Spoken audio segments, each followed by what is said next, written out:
My name's Angelo, and welcome to We Want Picks. This is the only channel dedicated to UFC fight picks and DraftKings lineups run by MMA insiders and professional fighters. Every week, I join Dan Kramer and Nick Newell, two longtime professional fighters that have fought at the highest levels on the planet, as well as Jacob Lyons, a skinny kid from Indiana.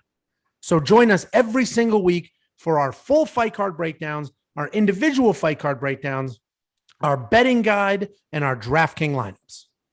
UFC Vegas 32, Sandhagen versus Dillashaw is this weekend. It's early. Don't forget, it is early. The card kicks off at like 3 p.m., main card at 6 p.m. Central Time. So don't forget, it is an early card. We are going to walk through our full DraftKings lineups. It is myself and Jacob today.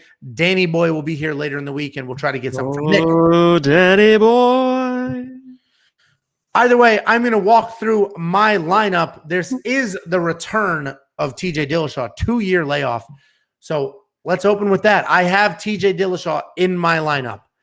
There's a 2-year layoff. He's coming off of a loss. There's a USADA steroid suspension in there. But at the end of the day, TJ Dillashaw is one of the best to do it at that weight class. He just is. He has very good hands. He has very good power, incredible footwork, incredible wrestling. He's good everywhere. His opponent is also good everywhere with crazy power, very good submissions, and he has been active and hasn't had issues lately. But I just like TJ Dillashaw in his return, and how could I pass up $7,400, even though I do have a ton of money left over? Then I have Aspen Ladd over Macy Chiasson. It's a hard pick, man. Aspen Ladd is bigger, more diverse. She has better grappling. She has better striking. She should absolutely win this fight, and she should be able to win any way she wants to. So I do have Aspen Ladd in this fight, but she does get crazy. She does get crazy. I do have her here at $8,900. I may end up moving that one around, and there's a lot of money left over here, so I can make a bunch of changes if I wanted to. And then I have Derek Minner over Darren Elkins. Derek Minner is the better wrestler, the better grappler. His opponent is a veteran, has the Hail Mary submissions are always live, and the dude could not be tougher. But I think Derek Minner scores 1,000 points with takedowns and control, and I think it's a really busy fight. So I will take that all day at $8,600. And then I have Yanez over Costa. This is a pretty evenly matched fight, but Yanez is just more diverse. He's got better striking. He comes forward a ton of aggression with really solid fight IQ and fast hands with power. He also has a phenomenal chin. So I think he's going to put up a very good amount of points. And then I have Elise Reed over Sijara Eubanks. Sijara Eubanks is 6-6. Sijara Eubanks is the most expensive fighter in this card. It makes zero sense why she's that expensive. Where Elise Reed, she's young in her career. She's only 4-0, but she's a very good fighter.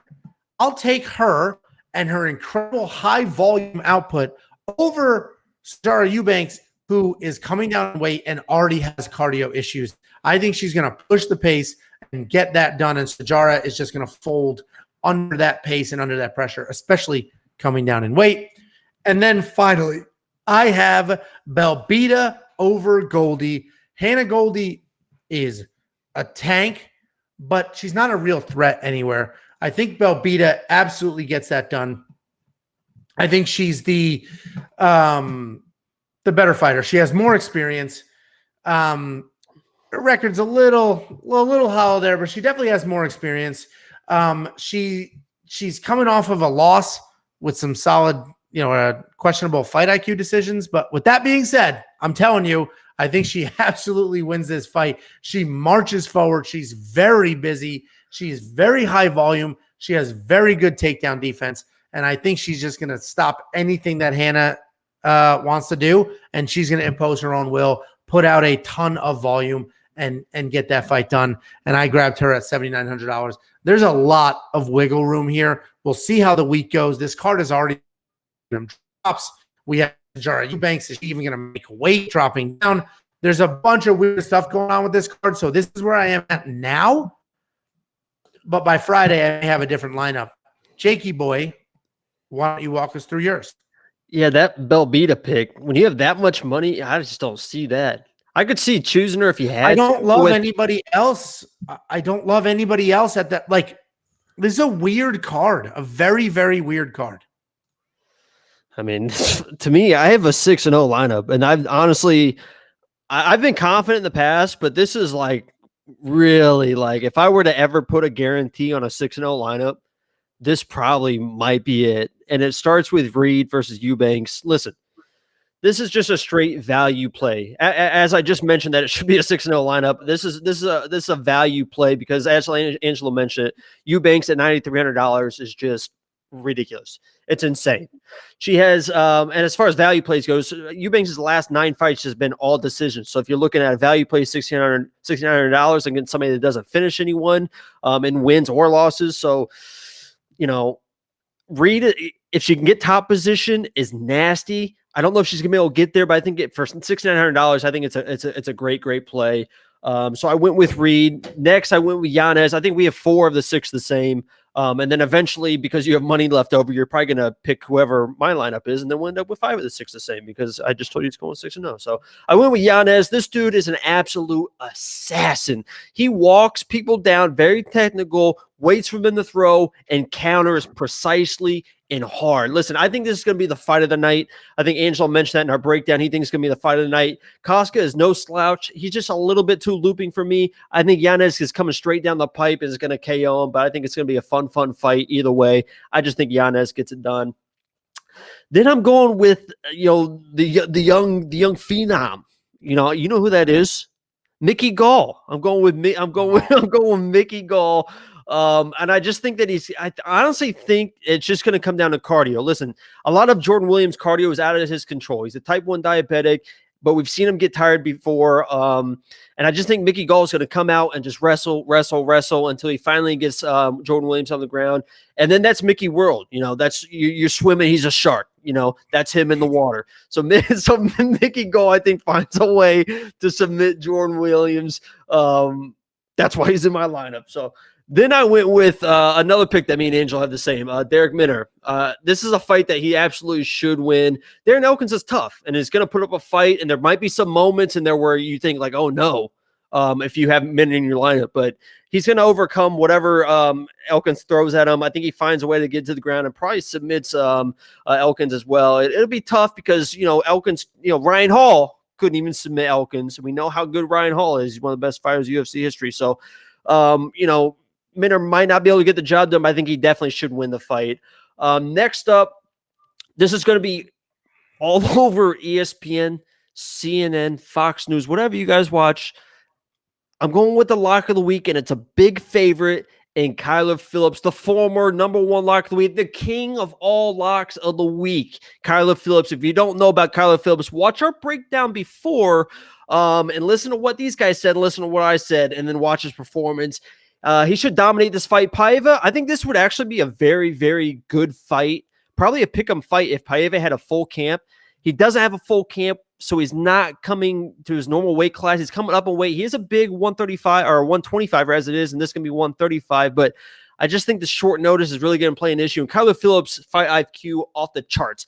He's a good striker, but he knows when to get takedowns to win rounds. I think he dominates, probably a dominating decision. I see a 30-25 on the scorecards, honestly. I should get double points if it comes to that. So I have Kyler Phillips in my lineup. And to round it out, $8,800 left over. Haven't picked the main event yet.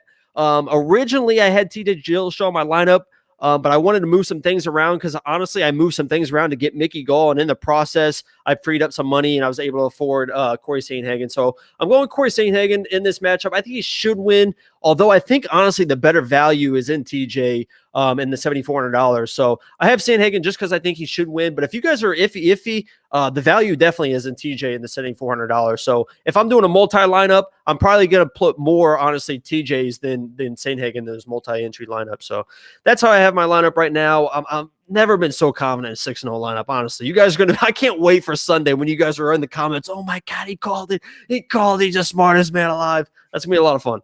Yeah. Okay. I mean, I don't hate your lineup. I mean, most of it's the same. And I don't think Kyler Phillips wins that fight, but I mean, if he does, he'll score a ton of points.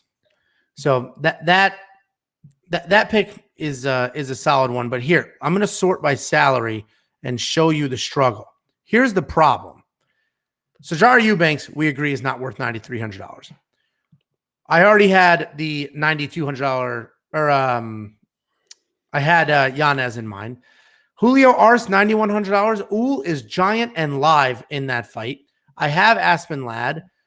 Williams over Gall. I think Williams gets it done, but Mickey Gall could make it happen. Heinisch and Imavov is another close one. Like, a lot of these fights are close, which is why I have so much leftover money. I went with fights that I'm like positive I know which way it's going to go. A lot of these expensive people are. I like Julio a lot more than you do, because he's a Golden Gloves champ, and we mentioned. Uhl is a big guy, but I think he just pieced him up. And I may make a swap there. I may ditch Aspen Ladd for Julio. That might. I think in our breakdowns, I actually had Arce in my lineup. I think that was like the switch I made with Arce and some other people. I like Julio a lot. Well, we'll see what happens. Either way, these are our initial lineups. If things change throughout the week, we'll get you updated lineups. We'll have a new video for you. Make sure you join our DraftKings league, wewantpicks.com. Click on DraftKings. If you win the league and you're a subscriber, I send you $15 from my Venmo to yours. If you are a member, there's a join button on this video. Click the join button. If you are a member, I send you $30. So try to beat everybody. That's almost double. That really is almost double. Let us know your favorite lineup below. I'm very curious. This is a really, really weird week for DraftKings. Let me know what you like. Let me know what you don't like. And we will see you on Saturday.